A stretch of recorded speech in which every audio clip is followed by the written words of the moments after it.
Good morning, 8th class. This is first chapter of your geography. Geography SST. First chapter is resources. अभी तक हम first video अपनी finish कर चुके हैं. रिसोर्सेज के बारे में एक छोटा सा इंट्रोडक्शन था, ठीक है, जिसमें आपको बताया था कि रिसोर्सेज की लीगल वैल्यूज़ होती है, इकोनॉमिकल वैल्यूज़ होती है, एथिकल होती है, पॉलिटिकल होती है, ठीक है, जिसमें से हम इकोनॉमिकल और लीगल वैल्यू पढ़ चुके हैं, ठीक है, right. This is second video of your chapter. तो अब आगे बढ़ते हैं. You often visit mountains for its scenic beauty. यानी सीनिक ब्यूटी मतलब जो देखने में सुंदर लगे. वो हम क्या करते हैं, ज़्यादातर माउंटेन्स पे जाते हैं उसकी ब्यूटी देखने के लिए, उसकी सुंदरता देखने के लिए. Mountains, rivers, lake are some of the example of the natural resources. ये कुछ एग्जाम्पल्स हैं नेचुरल रिसोर्सेज के. माउंटेन्स, रिवर्स, लेक ये मैन ने तो नहीं बनाई हैं, तो ये natural resources. It is a duty to preserve all these natural resources. मगर ये हमारी ड्यूटी है कि हम इसको प्रिजर्व यानी बचा कर रखें, ख़त्म ना करें, right. Actually this is an attempt to give ethical value to our valuable natural resources. और इसी को यानी अपनी ड्यूटी समझना कि हमें रिसोर्सेज बचाने, इससे क्या होता है, नेचुरल रिसोर्सेज की एथिकल वैल्यू बोलते हैं इसी को, ठीक है. क्यों हमें बचाना चाहिए? हमें मतलब अगर सपोज़ करो कि प्लांट है या ट्रीज़ हैं, अगर हम उसको यूज़ करते हैं और नए नए उगा रहे हैं, तो कटते जा रहे हैं. ये तो अभी हम देख सकते हैं. तो क्या होता है कि जब वो कटते जा रहे हैं तो पेड़ ख़त्म हो रहे हैं. पेड़ ख़त्म होने के कारण क्या हो रहा है, गर्मी बहुत ज़्यादा बढ़ रही है. तो नुकसान किसको हो रहा है? हमें ही हो रहा है, राइट. तो इसीलिए अपने आप को ही सेव करने के लिए हमें अपने नेचुरल रिसोर्सेज को सेव करना चाहिए. अब आते हैं एथिकल वैल्यू के बारे में. Ethical value is related to all of our natural resources with good human conduct and behavior. We can add ethical values to forest. Ethical values मतलब कि पहली बात तो ये सारे नेचुरल रिसोर्सेज से रिलेटेड होती है. यानी गुड ह्यूमन कंडक्ट, यानी अगर हम गुड बिहेवियर कर रहे हैं अपने नेचर के साथ, उनको ख़राब नहीं कर रहे हैं. जैसे पानी ब्रश करते हुए पानी खुला छोड़ देना, तो ये अच्छी बात नहीं है. हम बर्बाद कर रहे हैं, उसकी डिसरिस्पेक्ट कर रहे हैं, ठीक है. तो हमें उन चीज़ों की रिस्पेक्ट करनी चाहिए और उनको सेव करना चाहिए, उनकी वैल्यू को बढ़ाना चाहिए. और इसी को एथिकल वैल्यू बोलते हैं, ठीक है. ताकि हम किसको एथिकल वैल्यू बोलते हैं कि हमें अपने नेचुरल रिसोर्सेज के साथ सही से बिहेव करना चाहिए. अगर जितना यूज़ है उतना यूज़ करो, नहीं यूज़ है तो उसको सेव करो, ठीक है. Values to forest, water bodies and national parks. By not exploiting these natural resources we add ethical value. यानी एक्सप्लॉइट मतलब इनको बर्बाद करना. अगर हम इन चीज़ों को बर्बाद नहीं कर रहे हैं तो हम इनकी एथिकल वैल्यू कर रहे हैं या इसकी एथिकल वैल्यू में ऐड कर रहे हैं, ठीक है. It depends upon human knowledge and efforts to develop productive forces to convert the natural resources into economical resources. ये किस पे डिपेंड करता है कि हम जो भी हमें रिसोर्सेज मिले हैं, हम उससे पैसे कमा पा रहे हैं नहीं. ये ह्यूमन के यानी इंसान के नॉलेज पे और उसके एफर्ट्स पे कि कितना वो चीज़ों को अच्छे से इस्तेमाल करके, ख़राब करके नहीं, अच्छे से इस्तेमाल करके उसको प्रोडक्टिव बना रहा है. प्रोडक्टिव मतलब यूज़फुल बना रहा है ताकि वो उससे पैसे कमा पाए, मगर उस साथ ही साथ उनको बर्बाद भी ना करे. ऐसा नहीं कि बर्बाद सारा करे, सिर्फ अपने प्रॉफिट के बारे में सोच रहा है, तो ये चीज़ गलत है, ठीक है. In the long run, it is the exploitation or its conversion into utility and an efficient use which add value to what nature has given to us. क्या है कि अगर आप लॉन्ग टर्म में उसको यूज़ कर रहे हो चीज़ों को, नेचर की चीज़ों को, तो उसको एक्सप्लॉइट मत करो, बर्बाद मत करो. क्या करो, उसको यूज़ करो और उसको उतना ही यूज़ करो जितना ज़रूरी है. और अगर आप एक चीज़ यूज़ कर रहे हो, जैसे अगर आप एक ट्री यूज़ कर रहे हो, तो उसकी जगह 10 छोटे छोटे प्लांट लगाओ, ठीक है. तो क्या होगा, हम वैल्यू उसकी वैल्यू में ऐड करेंगे, ना कि उसको ख़त्म करेंगे, ठीक बेटा. Natural materials become natural resources which provide them a base for economical development. Natural product जो है, हमारे मटेरियल जो है, प्रोडक्ट जो है, यानी नेचर से दिया हुआ सामान, वो रिसोर्स कब बनता है, जब हम उसको सही से इस्तेमाल करके उससे अपना काम कर पाएँ, उससे पैसे कमा पाएँ, अपनी ज़िंदगी को आगे बढ़ा पाएँ. तो वो होता है कि अब ये नेचुरल, ये हमारे लिए रिसोर्स है, ठीक है, वरना वो नेचुरल मटेरियल या प्रोडक्ट ही रहेगा। रिसोर्सेज हैव सर्टेन कैरेक्टरिस्टिक्स, अब रिसोर्सेज के कुछ कैरेक्टरिस्टिक्स हैं क्या, दे हैव यूटिलिटी, यानी वो यूटिलाइज हो सकते हैं, हम उनको इस्तेमाल कर सकते हैं, they are normally available in limited quantity, और हमेशा जो भी रिसोर्सेज होते हैं वो हमें लिमिटेड क्वांटिटी में मिलते हैं।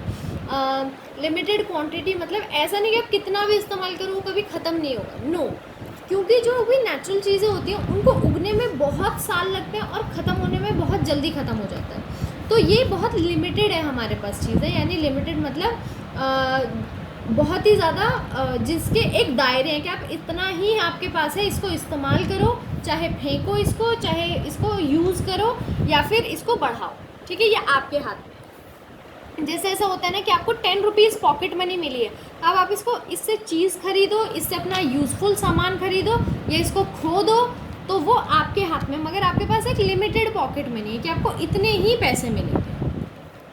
रिसोर्सेज हैव सर्टेन, ओके ये हम पढ़ चुके हैं। They help us to create goods और प्रोवाइड सर्विसेज, ये हमें क्या हेल्प करती है, ताकि हम गुड्स यानी सामान को बना पाए, क्रिएट कर पाएँ या फिर सर्विसेज को प्रोवाइड कर पाएँ, ठीक है। We have to make efforts in order to get utility from the resources, हमें एफर्ट्स करने पड़ते हैं कि रिसोर्सेज को हम यूटिलाइज कर पाएँ, अच्छे से इस्तेमाल कर पाएँ। यूटिलिटी ऑफ अ रिसोर्स और its unstability change with the improvement in science and technology. क्या होता है कि रिसोर्सेज का इस्तेमाल जब होता है तो क्या होता है कि वो चेंज किए जाते हैं, जैसे पेड़ को नई साइंस और टेक्नोलॉजी से उसको रबड़ बनाया जाता है, उसमें से रबड़ निकाली जाती है, उसमें से पेपर बनाया जाता है, ठीक है।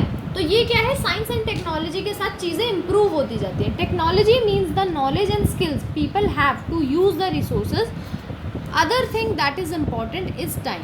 क्या है टेक्नोलॉजी, लोगों की नॉलेज और स्किल्स, यानी कितने स्किल्स हैं, कितने उसमें इस्तेमाल करने की क्षमता है, वो कैसे रिसोर्सेज को यूज़ करते हैं, वही उसकी इम्पोर्टेंस है, इसको टेक्नोलॉजी। और जो दूसरी चीज़ इंपॉर्टेंट है वो है टाइम, यानी कितने समय में। It is also related to the need of people, अब ये चीज़ नीड से भी रिलेटेड है, क्या जो चीज़ हम बना रहे हैं वो ऐसे ख़राब करने के लिए बना रहे हैं या लोगों को उसकी सच में ज़रूरत है। Resources acquire a change in values as a result of technological development, resources जो है अपनी वैल्यू को चेंज करती है, किसके रिजल्ट से, टेक्नोलॉजिकल डेवलपमेंट, यानी अगर बहुत ज़्यादा डेवलप है तो क्या है, उसकी वैल्यू बहुत ज़्यादा होगी, अगर छोटी मोटी चीज़ बनाई है जो कोई भी बना सकता है तो उसकी वैल्यू ज़्यादा नहीं होगी, ठीक है। The vast low land of Siberia were developed for agriculture only after the advent of agriculture machinery and the construction of road and railway lines. क्या है, एक लैंड है सिबेरिया में, सिबेरिया एक जगह है, वहाँ की जो लैंड है उसको एग्रीकल्चर लैंड कब बनाया गया, जब वहाँ पे एग्रीकल्चरल की मशीन्स आई, राइट, और जब वहाँ पर रोड्स आए, रेलवे लाइन्स आई, यानी जब वहाँ आने जाने की सुविधा बनी। Whether a certain gift of nature such as piece of land or vegetation is a resource or not depend on the stage of cultural and technological development of men living in the region। क्या है, whether a certain gift of nature such as piece of land or a resource or not, क्या है कि हमारे पास जो भी gift है nature का वो हमारे लिए एक रिसोर्स यानी एक यूज़फुल चीज़ है या नहीं है, ये किस पे डिपेंड करता है, वहाँ पे रहने वाले लोगों पे डिपेंड करता है, वो किस तरीके से चीज़ें को इस्तेमाल कर रहे हैं उस पे डिपेंड करता है। New scientific inventions and discoveries have led to use water, soil etcetera in many ways. अब क्या हुआ, जब नई नई डिस्कवरी हुई तो क्या हुआ, पानी को, मिट्टी को अलग अलग तरीक़ों में यूज़ करना हमें आ गया, ठीक है। तो ये ह्यूमन बीइंग के ऊपर है कि वो कैसे जो है चीज़ों को इस्तेमाल कर रहा है और कैसे उसको यूज़ कर रहा है, ठीक है। The abundance and scarcity of natural resources are only relative terms as their productivity is related to the number of factors। क्या है, abundance यानी कितने ज़्यादा मात्रा में है, या scarcity या कितनी कमी है हमारे पास नेचुरल रिसोर्सेज की, ये सिर्फ और सिर्फ किससे रिलेट करती है बेटा, उनकी प्रोडक्टिविटी से, यानी वो क्या हमें प्रोड्यूस करके दे रहा है, हम उसका क्या बना रहे हैं, is related to the number of factors, और ये किससे रिलेट करता है कि क्या फैक्टर्स, नंबर ऑफ फैक्टर्स हैं। In India and China the value of resources are to be viewed in relation to the great size of population and rapid rate of its growth. क्या है कि हमारे पास जैसे इंडिया है, यहाँ पर हर किसी को जो सामान है वो क्यों नहीं मिल पाता है, हर किसी को एक जैसी चीज़ क्यों नहीं मिल पाती, क्योंकि यहाँ की पॉपुलेशन बहुत ज़्यादा है। ठीक है, कई सारे फैक्टर्स, जैसे हमने बोला ना कि एक जगह रिसोर्सेज में रिच है या नहीं है, यानी वहाँ की जो रिसोर्सेज है वो उधर के लोगों के लिए ज़्यादा है या कम है, ये कई सारी चीज़ों पे डिपेंड करता है। जैसे इंडिया में और चाइना में कमी है रिसोर्सेज की, क्यों? क्या वहाँ पर सामान नहीं है? नो, वहाँ पर सामान तो है, मगर उसको यूज़ करने वाले बहुत ही ज़्यादा तादाद में लोग हैं और बहुत ही ज़्यादा लोग पैदा हो रहे हैं, तो इस वजह से वहाँ पर कमी है। ऐसा नहीं है कि वहाँ पर चीज़ है ही नहीं और बाकी जगह पे ज़्यादा है, नो। किस चीज़ पे? कि यहाँ पर यूज़ करने वाले लोग बहुत ज़्यादा हैं। तो जब यूज़ करने वाले लोग बहुत ज़्यादा होंगे और हर किसी को उतनी चीज़ नहीं मिलेगी, तो क्या होगा? वहाँ पर स्कैरसिटी यानी कमी होगी। और अगर यहीं पर इंडिया में बहुत कम लोग होते या लिमिटेड लोग होते तो रिसोर्सेज पूरे पड़ते, क्योंकि सबको मिलता। ठीक है, man has made it possible to develop synthetic substitute for metal fibre fuel it if the country does not possess natural nations need, and during the crisis of war Russia scientists made synthetic rubber out of the plant growing wild in its desert, and German derives oil out of the shale rock। क्या है कि man has made it possible, man ने ही ये possible बनाया है कि कैसे synthetic substitute मतलब ओरिजिनल की जगह हम मैन मेड बना देते हैं, राइट। जैसे अगर कपड़ा हमें सिल्क ओरिजिनल मिलता है तो उसकी जगह हम दूसरे कपड़े यूज़ करते हैं, पॉलीमर या कुछ और, जो हम मैन मेड होते हैं, यानी ह्यूमन बीइंग ने बनाए, नेचुरल नहीं मिलते हमें। ठीक है, तो इंसान ही इस चीज़ को पॉसिबल बनाता है कि अगर कोई चीज़ हमारे पास इतनी ज़्यादा नहीं है तो हम कैसे उसका ऐसी चीज़ लाएं कि वो उसी तरह इस्तेमाल हो और लोगों को पूरी पड़े। जैसे अगर सारी दुनिया चाय पीती तो चाय की कमी हो जाती, तो उसकी जगह उसका सब्स्टिट्यूट यानी उसका ऐसी चीज़ निकाली गई जो उसकी जगह यूज़ की जा सके, जैसे कॉफ़ी, राइट। ठीक है, तो क्या हुआ? जब आधी जगह कॉफ़ी पीते हैं आधी जगह चाय पीते हैं तो क्या हुआ? बैलेंस हो गया। ठीक है, तो हम हमेशा सब्स्टिट्यूट यानी ऐसी चीज़ निकालते हैं तो जो नेचुरल चीज़ की जगह ले पाए। ठीक है, ऑल्दो टी और कॉफ़ी दोनों नेचुरल है, बट उसका सब्स्टिट्यूट है, यानी अगर किसी को चाय नहीं मिली तो वो उसकी जगह कॉफ़ी पी सकता है। फ्यूल का, फाइबर का, मेटल का, हम किसी भी चीज़ का सब्स्टिट्यूट निकाल लेते हैं। ठीक है, हमारी कंट्री की नीड के अकॉर्डिंग। ठीक है, या जैसे जब वॉर की क्राइसिस हुई, जब वॉर आई तो रशिया के साइंटिस्ट ने क्या किया? सिंथेटिक रबड़ बना ली प्लांट से। ठीक है, जर्मन ने क्या किया? रॉक में से ऑयल निकाल लिया। The scarcity of the resources is also reduced by increasing their spatial distribution। यानी जो scarcity है यानी resources की कमी किसकी वजह से भी हो सकती है? क्योंकि पूरे दुनिया में ऐसा नहीं है कि सारे resources हर जगह मौजूद हैं, कुछ कहीं पर है कुछ कहीं पर है, तो इसकी वजह से भी scarcity हो सकती है।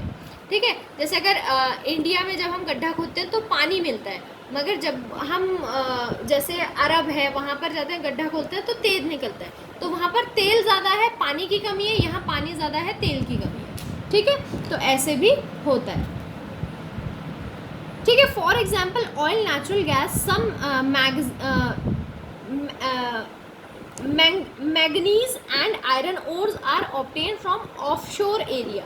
ठीक है, जैसे ये सामान है ये ऑफशोर एरिया से मिलता है। The growing knowledge of marine geography and development of technology में enable us to extend offshore area. Offshore मतलब समुद्र का किनारा। Southward and Kerala, Ladakh, mid sea track. यानी क्या है बेटा, इसमें यही आपको एक एग्जांपल दिया है कि अगर कोई चीज़ कहीं पर है तो वहाँ से हम लोग, ये हमारी है कि हम इतनी दूर से सामान कैसे मंगाएं, क्योंकि हमने चीज़ों को डेवलप किया है, रिसोर्सेज को इस्तेमाल किया है। ठीक है बेटे, तो इस अभी तक के पोर्शन में आपको यही बताया कि रिसोर्सेज क्या होते हैं, उनकी वैल्यूज़ कितने तरीके की होती है, एथिकल वैल्यू क्या होती है, और क्या कहते हैं ये एस्थेटिक वैल्यू क्या होती है, एथिकल वैल्यू क्या होती है, इकोनॉमिकल वैल्यू क्या होती है, ठीक है, लीगल वैल्यू क्या होती है, और कैसे हम रिसोर्सेज को मतलब एक नेचुरल मटेरियल को रिसोर्स कैसे बनाते हैं जब हम उसको अच्छी तरीके से इस्तेमाल करते हैं, यानी जो चीज़ हमारे काम की है वो हमारे लिए रिसोर्स, बाकी सब मटेरियल यानी कचरा, ठीक है। तो यही अभी तक के चैप्टर में आपको बताया। इसका नेक्स्ट पार्ट यानी टाइप ऑफ रिसोर्सेज, अब कितने टाइप के रिसोर्सेज होते हैं ये हम पढ़ेंगे अपने वीडियो नंबर 3 में।